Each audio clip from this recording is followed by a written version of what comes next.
Good morning, everybody, and welcome back to another video. Today, I am bringing you guys the perfect parry build.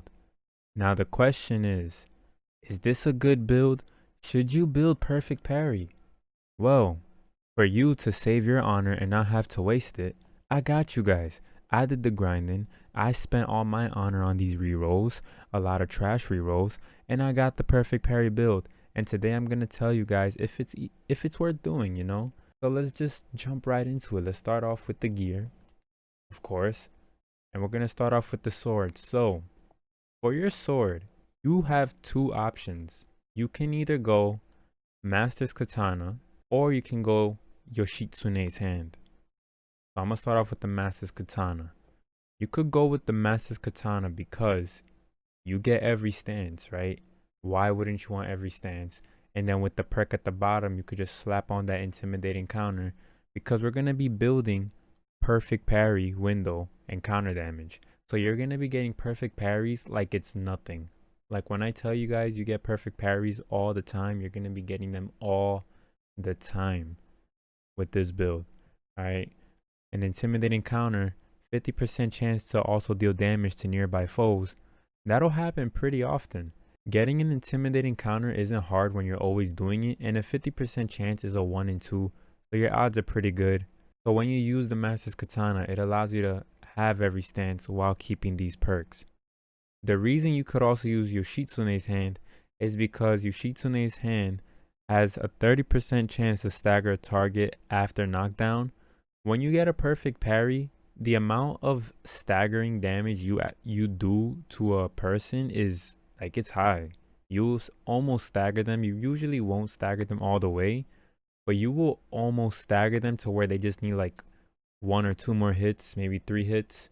And then when they get staggered, you have a chance of knocking them down and going for the easy takedown. With this, you could also use intimidating counter, or you could slap on that water master. Right now I have water master. I gotta re-roll, but I don't want to waste money or honor on these re-rolls because I gotta get it to 110 anyways. My Yoshitsune's hand is only 105, but you could slap on that intimidating counter because Yoshitsune's hand is a water sword, and we all know water is the best stance. If we're being honest, it's the most universal good stance. I would say you can use Masamune's edge, but then you'd have to equip a new stance because the chances for you having that 20% chance at dealing that double damage usually helps when you're attacking fast. And wind stance is probably the slowest stance in the game because those wind attacks got you flipping through the air, taking forever to attack. So you won't be dishing out fast damage to really be getting that double damage, which is why I think Yoshitsune's hand is great because since it's already water, you don't have to slap another stance on it. You could, and if you would, I would slap on moon stance for the big guys or wind for the spears, but you honestly don't have to because water is universally decent against everything.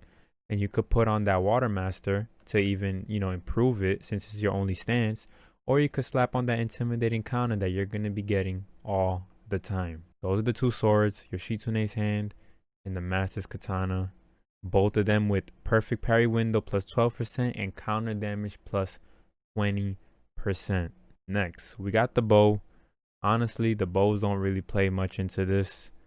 I guess you can try to go for a range resolve gain to help you gain your resolve since this build isn't really focused much on your resolve. So if you want to, on the bow, have some range resolve gain to gain some resolve, I guess that would be cool. But this is really, you won't really be using your bow much. So moving on.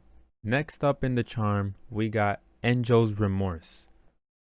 Now, why would you use Enjo's Remorse? Because it deals 15% bonus damage when at full health. When you have full health and you get that perfect parry to hit them, you're going to be doing 15% bonus damage on top of the already 40% counter damage you're getting. And just the perfect parry in general is that gives you extra damage. So you're dealing 15% bonus if you're at full health. Also, with this charm, it allows you to get perfect parry and counter damage at the max level, the max range, because for example, if you use the samurai charm or something, you're gonna be stuck rolling pretty low numbers or you need a melee charm to have the chance, and it's just not worth it when you could get another legendary to get your perfect parry and counter damage to the max with no hassle. 40% counter damage total, and perfect parry damage, perfect parry window is already at 24% right now, and it's gonna go even higher in the next item. You're gonna see. For the perk, we got leeching parry. Now this will be your way of healing. I know you could probably use health increase, to have more health, or what do you call it, combat regeneration. But for this build, since you're getting so many parries, leeching parry is literally perfect for this build. It's perfect. Every time you get a parry, a perfect one, your health regains and you get your resolve too. Beautiful perk to have on this build. And I'm telling you, your health will go up so much when you're in a fight, because that one little perfect parry can clutch up and heal you. And this won't be your only way of healing, so don't worry. But leeching parry, counter damage plus 20%, perfect parry window plus 12%, and deal bonus damage 15% when at full health. So you'll be dealing 15% bonus damage on top of your 40% counter damage. So that's like 55% extra damage when you think about it every time you get a perfect parry. Now that's crazy. That's crazy. But Endro's Remorse, there you go. Next item on the list, we got the Dirt Throw. Now, the reason why we're using Dirt Throw is because Dirt Throw has the option to also increase your perfect parry window. You see, the sticky bombs, they don't have the option for that. The Spirit Kunais increase your melee damage, but they don't have the option for a perfect parry window. But with Dirt Throw, we get perfect parry window bonus. Now, you're going to have to hope with your rerolls that you're lucky and get it as high as possible. Right now, I got it at 9.3%. Let's go for one right here. Oh, my boys, 9.5%. I'll take it. You know what? I'm feeling lucky. I got 55 on the left. Let's do it. God damn it, that was trash. Anyways, yo, on the video too, we got 9.5% bonus perfect parry on top of the already 24% we got. When you add it all up, that's 33.5% extra perfect parry window. You're gonna be getting perfect parries like crazy. And then I got the cooldown reduction on 12.1%. The second one is all up to you. You could have it on cooldown reduction, damage increase for ghost weapons. This will be the damage increase for the Dirt Throw. The Dirt Throw doesn't do much damage anyways, so I like to be able to use it as often as possible. Or you could go cooldown reduction on kill. Either way, the second option's up to you. Status effect duration probably wouldn't be too bad either, since you can increase the effect of your weaken. Because with this, I also run weaken. Why do I run weaken? Because when they're dusted, you weaken them. And if you, let's say you stagger them after a perfect parry, you dust them and now you're going crazy on them. You're going crazy while they're all staggered because you hit them with that perfect parry and they're weakened. Fired up is cool, but I like weakening them better because when they're weakened, they take 25% more damage and do 25% less damage when they're weakened. So it's honestly 25% more damage that you're doing to them. It's pretty crazy. So that's why I like to run Rancid. But like I said, this second perk is up to you. Honestly, you could run fire if you want. The main thing you want on this Dirt Throw is perfect parry window. Anything else you build on it is all up to you. But you definitely want perfect parry window to get that perfect parry up there, because this is the perfect parry build. And now we're going to move on to the last item. The last item is the Healing Gourd. Now, before you go crazy on me, I know what you're thinking. Yo, isn't this a perfect parry build? Aren't you trying to do damage with your perfect parries? Yes, you are. But none of these items really increase your perfect parry. This increases your stagger damage, which is pretty cool. The smoke bomb doesn't really help the samurai, just increase stealth attack damage and your stealth. The Healing Gourd, though, allows us to get damage reduction and injured resolve gain.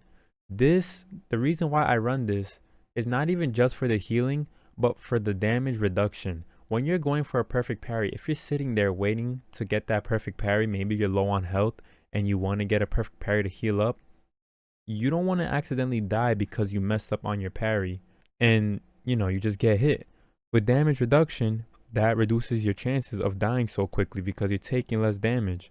And the injured resolve gain can come in the clutch too, because you start getting your ultimate faster. Now my rerolls have been so trash on this. I've tried, and I'm still only at 16 when you can go up to 25% for injured resolve gain. But damage reduction is at 9.4 out of 10%. That's pretty high. So I'd say you definitely want damage reduction because you're going to be going for perfect parries a lot. And there might be times where you mess up and you're too late or too early and you just get hit. So you want to have that damage reduction so that you're not dying so fast. And of course, strong brew as the perk. It's like you never run anything else with a healing gourd, all right? Maybe first resolve, but you always got to have that extra healing percent, 50%, because you don't want to be relying on your team too much, you know? You want to be able to hold down a point on your own, which is why you want to be able to heal yourself as well. Leeching parry plus strong brew equals, that's all you need. You know, that's all you need. You don't need more healing than that. You'll be chilling, you'll be good. That's it for all the gear. Once again, Yoshitsune's hand with perfect parry window, counter damage, or Master's Katana, perfect parry window, counter damage. And yes, I know my Yoshitsune's hand right now has ultimate damage instead of counter damage. I know, but I gotta level it up, so I'm not too worried about it. But those are the perks with either intimidating counter or water master on the Yoshitsune's hand. Your choice. Bow does not matter. Charm, Angel's Remorse with perfect parry window and counter damage. Again, leeching parry for sure. Next, the dirt throw, perfect parry window 9.5. Whatever you want for the rest, just get that perfect parry window. And healing gourd, get that damage reduction, injured resolve gain, strong brew, and boom, that's your gear. All right, now let's head into the techniques. So the techniques that I run on this build are Spirit Pull, increase base health by 25, increase parry and dodge window when at low health, and obviously increase the amount of legendary items you can carry. So now the reason I run Spirit Pull is because this build isn't really meant to be too tanky, since a lot of your stuff is towards your perfect parry. So Spirit Pull allows you to, you know, easily heal yourself quickly, easily. I usually like Explosive Blade, but I like it when I have the lifesteal on it from the Blessed Strikes perk on the Samurai Charm. But since I'm not running that on this build, I want to go with Spirit Pull, because Spirit Pull can keep you alive, especially if you're just trying to perfect parry someone too and you get hit. It can help you gain some health back when you're getting hit. You know, it's a good perk and it's active for a lot of the time. Explosive Blade, if you're sitting there waiting for a perfect parry, you know, you're wasting the time on the blade instead of just attacking with it. You're sitting there waiting to get the perfect parry, so you're using it for even less the amount of time that you have it. You know, Spirit Pulls is always active, is there while you're waiting for your perfect parry. Good ability for this build. Next, I use health by 25 because, once again, this is not a tanky build. So you want to be able to survive, especially if you're in nightmare mode, survival. You want to be able to take hits so you can hold down a point. You don't want to be out here dying and constantly have your Ronin reviving you. It's just not a good look for you. As a samurai, you can't be out here dying. Alright? You could go for increased melee damage by 10%, but honestly, unless you're building with a whole bunch of extra melee damage, this small little 10% doesn't make much of a difference at all. This will really make a difference if you're going for a melee build and you have melee damage on your items, or I mean your gear, same thing. But that's really the only time this would help, so no point of having it if it's only going to be 10%. But you can increase your health by 25, you know, stay alive, stay in the field, don't lose the point. All right, next, we use this because, well, this is a perfect parry build. So if you're at low health, this even more increases your chance to get a perfect parry, even more. So right now it's 33.5 for us. Yo, I don't even know what the percentage is on this, but it's probably even higher than that. So our perfect parries is just, you're going to be getting them all the time. Trust me, they're going to be so easy to get. It's insane. And then obviously we need the 2 legendaries. And that's it for this build. The verdict, I will say, at first I thought this build was only good in story, but when I switched it up a bit and I added the healing gourd, yo, my boys, this build is good in everything. It's good for the raid, it's good for the nightmare story, and it's good for nightmare survival. This is honestly a great build, and you cannot go wrong with building perfect parry. All right, perfect parry is a great, wonderful build to have, especially for chapter 3 of the raid against Io. When you're fighting her and you get those perfect parries in the duel, yo, you will deal insane damage to her with those perfect parries, and it'll also help you stay alive, because you'll be getting health every time you get a perfect parry on her, so you can stay in that duel longer without just dying and needing your team to revive you or pull you out. Yo, this build right here, it's good. It's good.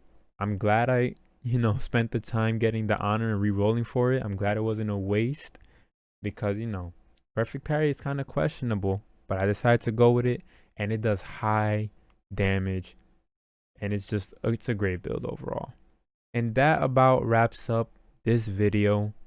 If you guys enjoyed, and if you guys think this is a good build, please leave a like down below, man. It means a lot. It helps. And if you're not already, do subscribe. Think about it, you'll get notifications from my videos when they go up, man. Get you some builds, some samurai builds. This is what I'm here to do. I'm here to grind and waste all my honor, so you don't have to waste yours on a build that sucks. You see that 2 honor up there? I'm trying to save you from being as broke as me. All right? That's what I'm doing out here. I'm doing this for the people. All right? I hope you guys have a good day. Hope you guys have a wonderful morning. Hope you guys have a great night. And yo, I'll catch you in the next video. Peace out.